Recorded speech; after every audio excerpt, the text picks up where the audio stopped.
Do you mean what you say? Do you do what you say you'll do? How do you feel about white lies? What makes you withhold information? Which secrets are okay to keep and which are deal breakers? Hi, this is Sarah Russell. I'm your Trends with Benefits microdosed host, here with your weekly mood boost and tools for transformation. And today I'll be talking about the terrible, horrible, no good, very bad feelings created by secrets and lies. Now, I'm a curious blend of TMI and a deep desire for privacy. So God bless the people in my lives who have been able to figure out which of those applies when. For instance, if I'm getting to know somebody that I don't know very well, say at a party or a barbecue or something, and they come up to me and ask the very innocent, well-intentioned question, "Oh, are you and so-and-so dating?" I take offense, and I tend to get a little contentious and antagonistic, and I'll say something kind of controversial like, "Oh, are you asking if so-and-so and I are having sex with each other?" And sometimes I'll even make it a little bit more vulgar and I'll talk about like, "Oh, are you asking if those bits are going in these bits or I'm touching these body parts?"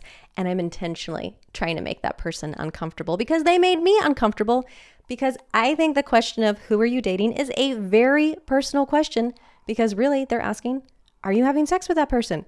And it's none of your business. If you needed to know, you'd already know. And if you don't know, you don't need to know. So when do we cross the line from valuing our privacy and what is just ours to hold into the territory of secrets, and then from secrets into lies? Now, a secret is something that is kept or meant to be kept unknown or unseen. When we're keeping secrets, we're withholding information that's relevant to somebody else in some way. And in the other side of power, Claude Steiner calls a secret a withhold power play, because we're withholding information that the other person would need in order to make an informed decision about whatever it is that's going on, whatever is happening in the relationship. Now, a lie is an intentionally false statement. And when we're lying, we are directly confusing or contradicting or mystifying the truth in some way. It's a way to control information. By controlling information, we're controlling the other person in some way. If they had all the information, they might do something that we didn't want them to do, so we lie to them.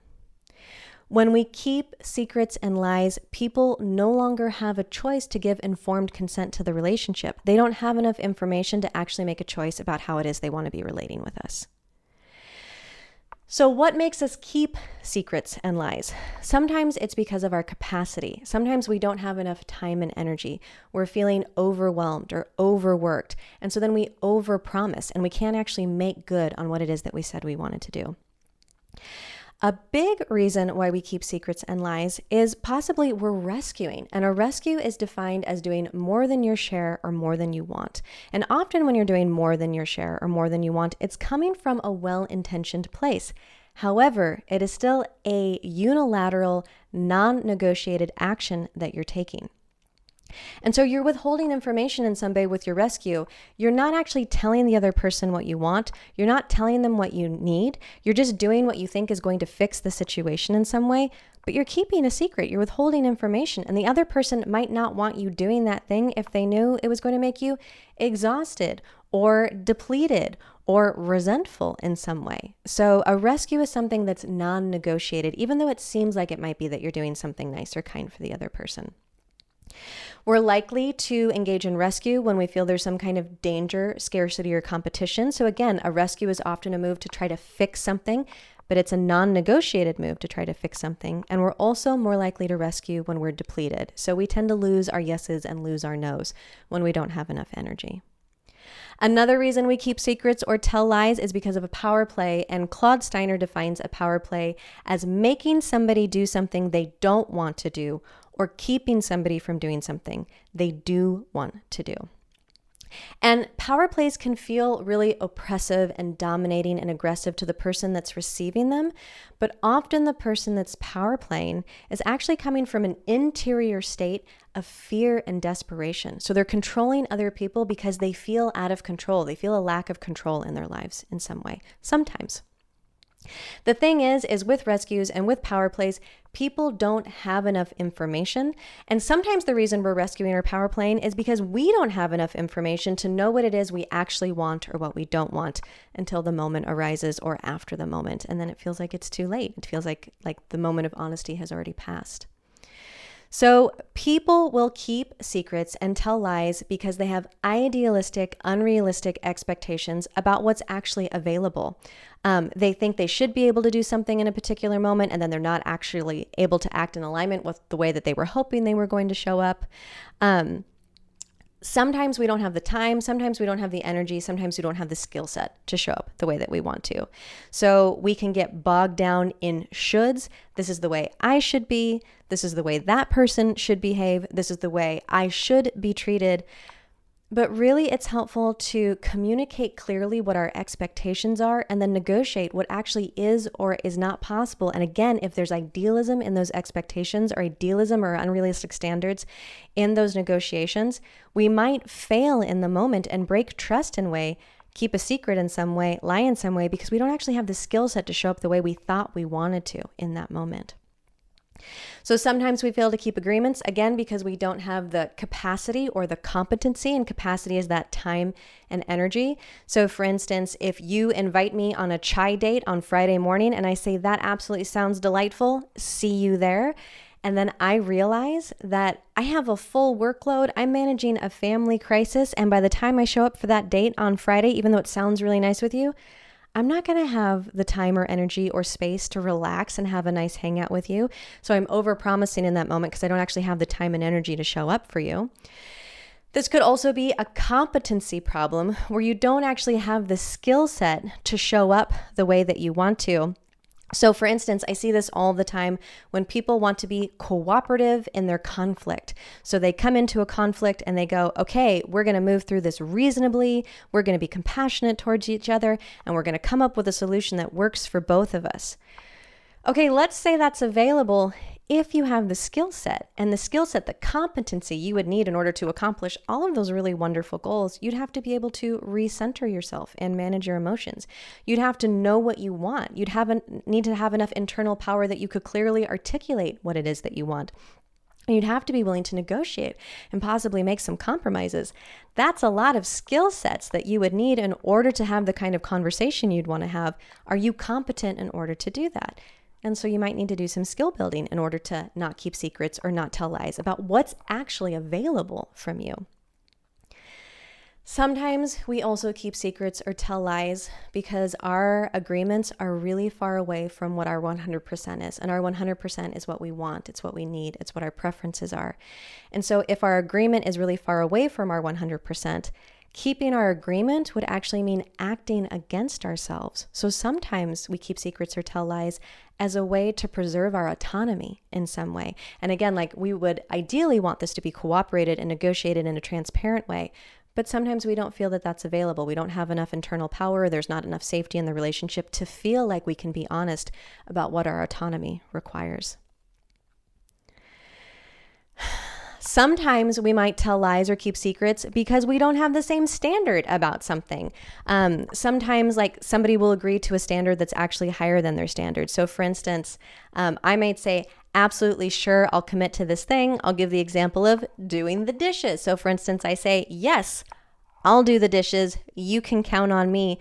And I clean all the dishes and I put them away in the dish rack.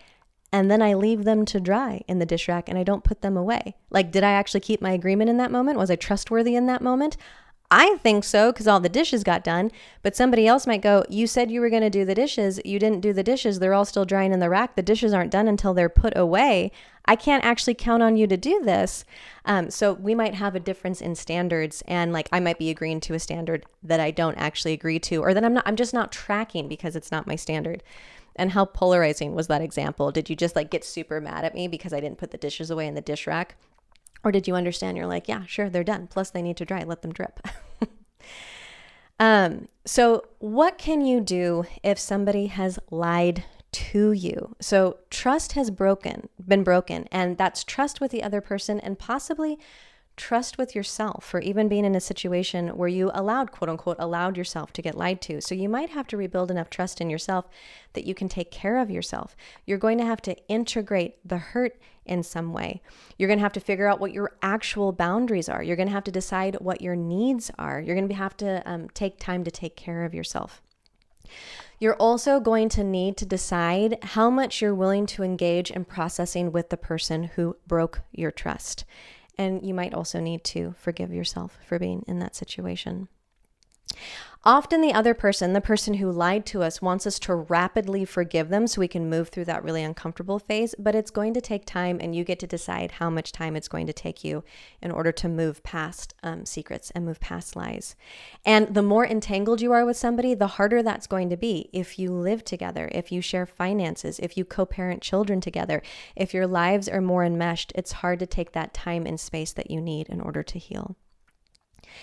If you're the one that told the lie, you need to be compassionate with yourself for the fact that you acted out of alignment with your values. If you make a mistake, you need to be able to forgive yourself with compassion, because it takes a lot of energy to shame ourselves and judge ourselves. And all that self-flagellation is incredibly draining and depleting.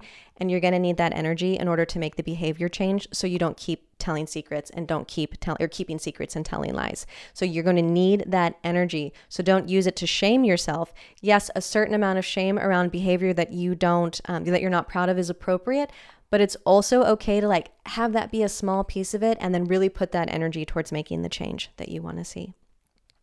You also, if you're the one that's lying, you need to cultivate your internal power so that you can have your autonomy, so that you can actually say what's true for you, what you actually want, and what you actually need. So often people will say that they don't want something or that they don't need something as a way to try to protect their loved ones or as a way to try to preserve the relationship in some way. But building enough internal power that you can actually be honest about what you want and need is going to be really important to stop lying. If we want to engage in non-coercive relating, people need to have enough information that they can actually choose to relate with us from an informed place. If we're keeping a secret, if we're withholding information, the person doesn't actually have enough information in order to relate with us in a consent-based way. We need to be able to say yes, and we need to be able to say no. We need to be able to share our wants and needs. We need to be able to enact our boundaries, and hopefully we're committed to cooperation in some way. Hopefully, we're trying to not power play. We know we're cooperating when we can ask for what we want and we're not power playing each other. It's really important to not keeping secrets and not telling lies, to have enough autonomy that you can be honest about your preferences. And it's really important that you have enough self-trust as well. If you're keeping secrets, if you're lying, if you're rescuing, if you're power playing, you can't actually have a consent-based relationship. You're not actually in non-coercive relating. You're withholding information. If you're not telling the other person what you want, that's a secret. They don't actually know what you want, which means they don't actually know how to organize around you. And so it's really helpful to be able to know what you want and name it. So externally and internally, we need enough power to protect ourselves. We need enough self-trust. We need to be able to forgive ourselves when we make mistakes. We need to protect ourselves when something is threatening our autonomy. Here's a paraphrasing of some Buddhist teachings. And what other 5 conditions must be established in himself? Do I speak at the right time or not? Do I speak facts or not? Do I speak gently or harshly? Do I speak profitable words or not? Do I speak with a kindly heart or inwardly malicious? Thanks for listening. If you enjoyed what you heard, please leave a review on Apple Podcasts. That helps me out a ton. And also check out our YouTube channel and drop me a comment. I love to see the conversations that are going on over there. It's super fun interacting with y'all. Also check out trendswithbenefits.com for all of our written work and to sign up for our weekly newsletter. If you would like some relationship support, you can send a voice memo to podcast@mudwtr.com describing what it is that you would like a little help with, you would like some insight on, and I'd be happy to answer that on future podcasts. And also, I'm really excited to share that MUD has a new product that supports immunity, vitality, and mental sharpness. It's a boost that contains a blend of 8 mushrooms, including reishi, the mushroom of immortality, and mycelium, which you know is connecting all of us. All of the mushrooms are USDA certified organic. And as a special treat for my listeners, just for all of y'all listening to the podcast, you can use the discount code BOOST25 for 25% off your first order of Mushroom Boost. Stay kind, y'all.